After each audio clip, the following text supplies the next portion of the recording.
I'm Alan Ross. I'm the managing editor of APC Technologies, and we are here at the NETA, the International Electrical Testing Association, their 2023 Power Tech Conference, doing interviews. My guest with me is the Director of Communications for APC Media, Rachel Linke. Rachel, thank you so much for being here. Absolutely, Alan. Would miss it. We're just going to have an interesting time with all of these people, and tell me what you like best about these interviews. The best part about these interviews, I feel like, is that it really brings about a lot of great thought leadership, and I really just love how you make everybody feel so comfortable, Alan. You really try to get people to just be comfortable and in their own skin, and then so much great information comes out of it. So let's see if we made people in the next interview comfortable. Enjoy. My next guest is Ron Widup, and Ron has been with Shermco. Shermco Industries, yes sir. Shermco. You've been with Shermco a while. I have. Okay. I have. Tell me about your journey into the industry, into NETA, and all of that, because it's been a long one. Yeah, it's been a day or so. Yeah, yeah. You know, I grew up in Central Texas, born in Frankfurt, but Army brat, and grew up in Central Texas. And so out of high school, I went to Texas State Technical Institute, which is now TSTC, and 2-year associate's degree in electrical power. And then, so the first year you work co-op, and so I went to work for the summer up in the Dallas-Fort Worth area for a company called Roundhouse Electric and Engineering. And so they hired me out of school in 1982, and I was there for about a year, and that's when another one of those cycles where the oil market went down and all that, and so they told me, said, hey, we're retracting and we're going to shut down our Dallas operation, and they were based out of Odessa, Texas. I said, so in 4 months you can either move to Odessa or go find another job. I said, well, I'm not moving to Odessa.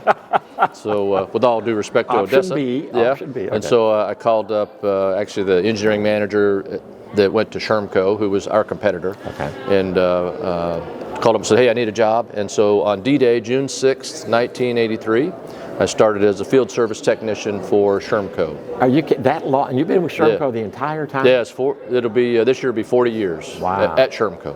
Yeah. And this year I'm married 47 years. So I know the commitment that it takes to do the same thing there, but you've seen a lot of change at Shermco, so I want to talk about some of that. Field service tech, and then worked my way up through the years. So Shermco's changed a lot and grown a lot tremendously. NETA is changing and growing too. So I want to, what's your role with NETA? Because I know at one time you were, I called, excuse me, but I said, he's the king of NETA. Now, I know there is no title called king, but No, there's many people that do, you know, we're a volunteer organization, and a ton of people that do a ton of work, right? And so I'm just one of those parts. And so I started, I got involved with NETA in, would have been in, let's see, in the early 90s. So we had a gentleman that was on the board of directors. We had a group that did vacuum retrofits, and we actually ended up spinning that out. And so he left the company, and then I filled in his board spot back then.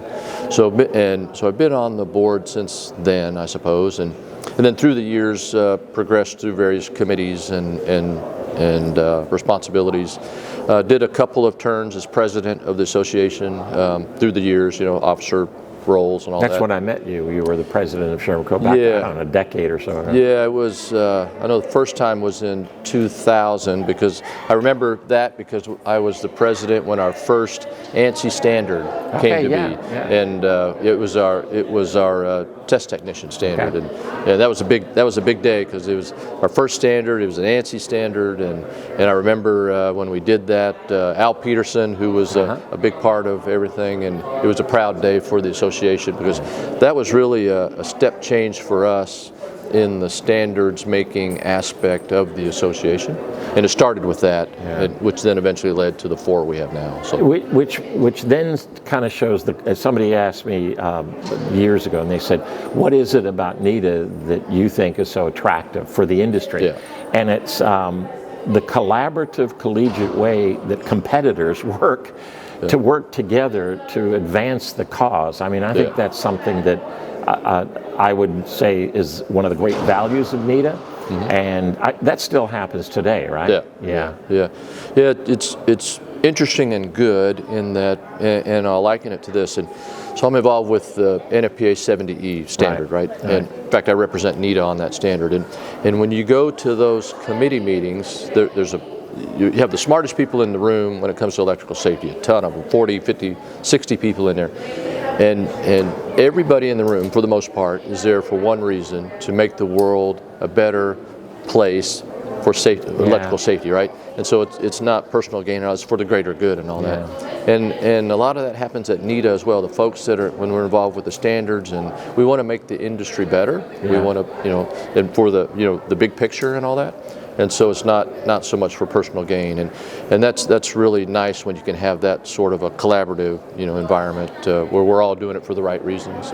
I use the words collaborative and collegial. They're nice people. Yeah. You guys are generally nice people. Which is, for the most part. Yeah. Our industry's that way too. I mean, I go to IEEE and Energy Central. They're generally nice people. I think that's the nature of the beast. Sure. So I know that NETA is. I want to talk about NFPA 70E, and I want to talk about the apprenticeship program that you're working on. But start with the apprenticeship program. That's going to be another significant step, because we really have more need than there is supply. That's right. It's a supply chain issue of labor.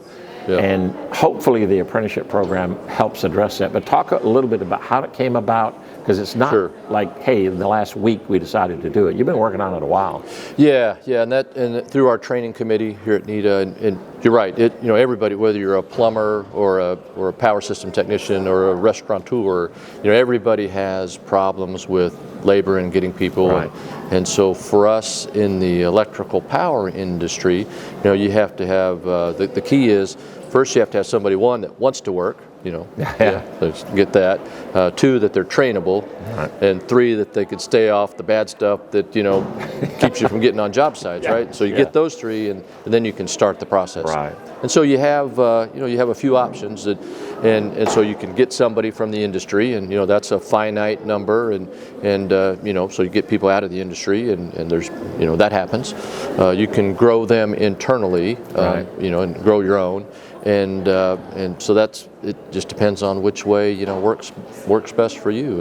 And so what we're finding is that there's only so many people that you can get from the outside, and so you got to motivate, train, and grow from the inside.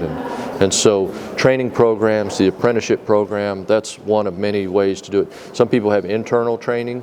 Most of it isn't formalized, and so you try, but then you get on this job and that job, and so without structure, it's really hard and difficult to get that person on that career path that gives them where they can see I'm going here, and so now when you have a structure like an apprenticeship program that gets you there. And so our training committee and all those folks have been working on that to put structure to it.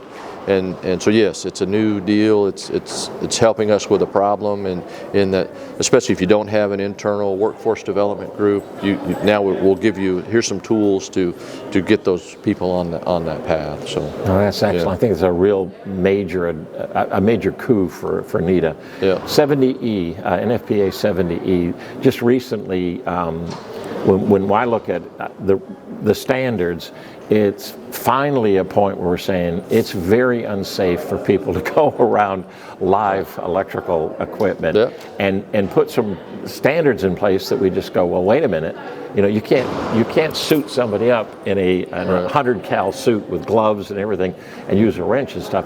They finally gotten to a point, I think people are paying attention to it more than I've ever heard. Talk a little bit about your work on that committee. Sure. Well, I'll start with the motivation for it. So started out as field service tech, and in July of 1984, I was working at a hospital on a 480 volt, 400 amp automatic transfer switch. I was the transfer switch guy, right? And was working on 7 switches and upgrading the controls and all that, and doing some modifications on the last switch of the day.